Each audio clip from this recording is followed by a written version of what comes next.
Dude, Disciple Now 2018 is coming October 12th through the 14th. I'm pumped. I'm excited. I'm ready to see it happen. And I'm excited for each of you guys that have committed to be here. I've got a few others who have helped us before that I'm waiting to hear back from them to see if they're going to be able to help. Hopefully, we'll have some new faces, some familiar faces, and really have a good blend for a great weekend. I'm excited to see what the Lord's going to do. I'm excited to see how the Lord's going to work in the ministry. And I'm excited to see how students' lives are going to be changed and impacted. So, thank you so much for your willingness to give up a weekend and come up here and just pour into the lives of these students. So, we're going to start promoting this event August 1st, which is next weekend. I've been working on this since like March, I believe, maybe even sooner. We're, trying to find curriculum and getting a speaker and a worship leader. And now we're trying to get all of our adults in place and our young adult sponsors. And um, man, it's crunch time now. It's the last few months, 8, 12 weeks, something like that until the event. I'm fired up. I'm excited. I'm ready to go. It's one of my favorite times of the year. So real quick, these videos are just simply set up to be um, just kind of a training for you guys to equip you and prepare you for what you're going to be looking for in these in the weekend. And so I'm going to keep them as short and sweet as possible um, to be a good steward of your time so that you're not. I know you're busy. I know you've got school, you've got work, and you've got all kinds of stuff going on. So I don't want to waste your time. I want to get to the point. And so as a result, if there's something that's not super clear, if I said something that maybe didn't make a lot of sense, shoot me an email. I'll clarify it. And that way, when you guys get here on October 12th, you guys know what to expect. You know what's coming, and you're ready to run. You're ready to go. Um, and so with that said, we've got a few things we're going to talk about here. This one's just kind of an introductory video, just kind of show you the ropes, and then we'll have a few other videos that maybe get a little more detailed. And you'll have from now until October 12th to just kind of go through these, watch one a day, watch one, a week, whatever it may be. It shouldn't be a whole lot of videos, but anyway, just go ahead and do all that. And then when you guys get here for orientation, we'll be able to jump into some more of the fun stuff and not have as much of the information sharing and that kind of stuff because we've already handled it in these videos, right? So anyway, so with that said, got these few things we're going to handle here in this first introductory video. So first of all, orientation, 4 o'clock here at Calvary Baptist Church. Like I said, hopefully it won't be as much information sharing, but it'll be more of some team building. We're going to kind of get you guys mixing and mingling and do a few challenges and things like that. I've got an idea for something. If I can kind of see it through, it'll be a lot of fun, kind of be a sponsors challenge, so to speak. And winning team's going to get something pretty awesome out as a result of winning that. So um, that's going to be going on at 4 o'clock here. We're probably going to have a word from our speaker. We're probably going to have a word from our worship leader.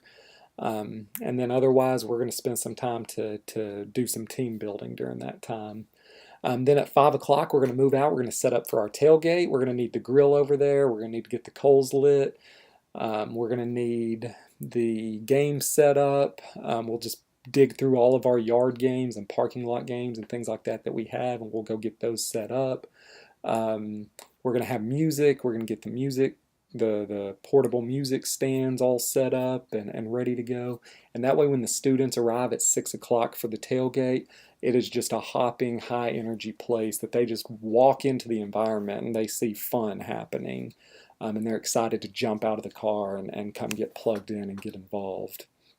And so just keep in mind that once those students get there, your job is to give the highest level of energy and fun and just have a good time for those students as you possibly can, because those students are going to feed off of that. And I know most of you know that, but even if a student has a bad attitude or it seems like there is just so much junior high girl drama or whatever, whatever's going on, you coming in with a positive attitude and a fun attitude, and you loving those kids no matter how they're acting or if they don't deserve it or whatever it may be, you just love them anyway. You give them a good attitude anyway. That's going to make the weekend a major success. And so even if it feels like they're all in this bad mood, don't let your mood be brought down because of them, but rather you be the one who sets the stage. You be the one who, the term I like to use is be a thermostat rather than a thermometer. A thermometer reads your temperature. A thermostat sets the temperature in the room. So are you just going to read and be adjusted to the temperature based on how the students are acting, or are you going to be the one who sets the temperature, who influences the rest of the students in the room to change and have a good attitude and come in with that positive mindset.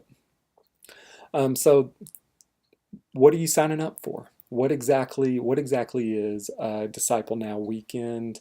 What's the responsibilities of a sponsor? And so just real quick, I know we're already at about 5 minutes, 6 minutes here, and so I'm going to go through this pretty quick.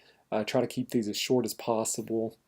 But first of all, your job is everything I'm going to tell you is ultimately related to hands-on direct ministry with the students. So Kelsey and I were going to be working with the Disciple Now team, with the worship leader, the kitchen staff, the speaker, the sounds, audio visual. We're going to be making sure all of that's in order. We're going to be prepping for the next event, make sure that's ready to go.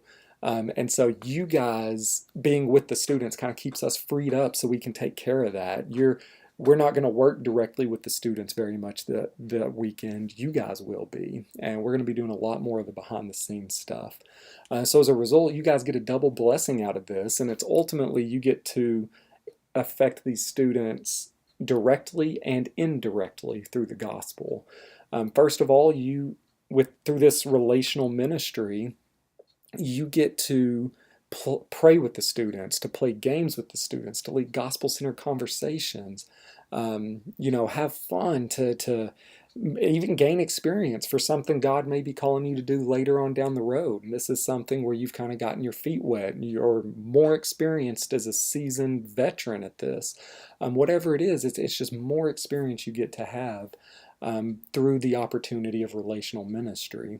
And then number two is indirectly, you get to impact these students with the gospel, because since you are ministering to the students and you're taking care of the direct needs and the things going on there, Kelsey and I are then free to take care of the audio and video checks. We're able to make sure the meals are ready. We're able to make sure the services are in order. We're able to take care of our speaker. We're able to take care of our worship leader. We're able to take care of those who are coming in to serve and make sure they have all that they need so they can clearly communicate the gospel message, whether it's through song or through the preaching of the word. Whatever it is, we're able to kind of pour into them and make sure they have all that they need so that the students then hear the gospel message as clearly as possible being presented to them. And so directly and indirectly, that's how you guys impact these students for the gospel, helping them grow in their faith and helping them mature and maybe even come to know Christ for the first time. So through the hands-on ministry, you're going to stay at the host homes with the students Friday and Saturday night. You're going to be responsible for them during those overnight, during those 8 hours or whatever that they'll be at the host home. You're going to keep an eye on your group, whatever group you're assigned to. You're going to keep an eye on them all weekend long. You're going to always know where they are. If they're not where they're supposed to be, you know why they're not there. If they're getting ice, if they're need a Band-Aid, if they're in the restroom, whatever, you know where they are at all times. During the football game, during all of that, you're going to be keeping an eye on your group. You'll do small group sessions with them. So in the Google folder that I sent you guys, you will have 4 small group guides to go through with them. This is a great opportunity to have some guided freedom. Let the Spirit lead you. Be creative in that setting. But be sure to stay on track with the guides that are provided. So again, we trust you guys. We're giving you some authority to make the decisions and kind of lead those groups, but whatever freedom and creativity you use, kind of stay within the guidelines that these guides provide for you. That way we make sure all the students are hearing a consistent message and they're being poured into through a common theme all throughout the weekend. You're gonna attend all the events with your students, and you're gonna have the authority to make most of the decisions when a student has a need. The only reason y'all would need to come to Kelsey and I about a student question is if they're wanting to leave campus, leave the event, if they're wanting to go get something at the dollar store or go run by their parents' house or whatever. Those type of things typically probably need to come through us. We don't want you guys to have to deal with the stresses of them needing to contact a parent or whatever. We'll take care of all that. But otherwise, you guys, most of the stuff they're going to ask you guys, we trust you guys. We're going to give you guys the authority to do that. And so just be ready and prepped to handle that when that comes. You guys have the authority to take care of those needs. And then finally, have fun. If you genuinely have a good time, the students will see that and will have a good time as well. They're gonna have a good time if you're having a good time. It's one of our most anticipated events of the year. And last year, the students wanted, when it was over, they wanted to have another D Now. Like, that was the first thing they asked me when they saw me again, is, can we have another D Now? The kids are excited. I'm excited. I'm ready to start promoting this event and get this back on the minds of these students and get ready for them to have a lot of fun through the weekend. So anyway, that's pretty much all of your expectations. Real quick, we're going to jump over to Google Drive. I'm going to show you around the Google folder real quick. And I know we're already at 12 minutes. But anyway, I'm going to try to keep this video under 15 minutes. I'm going to run you through Google Drive real quick. And then we'll take off. We'll get started on another video. So, all right.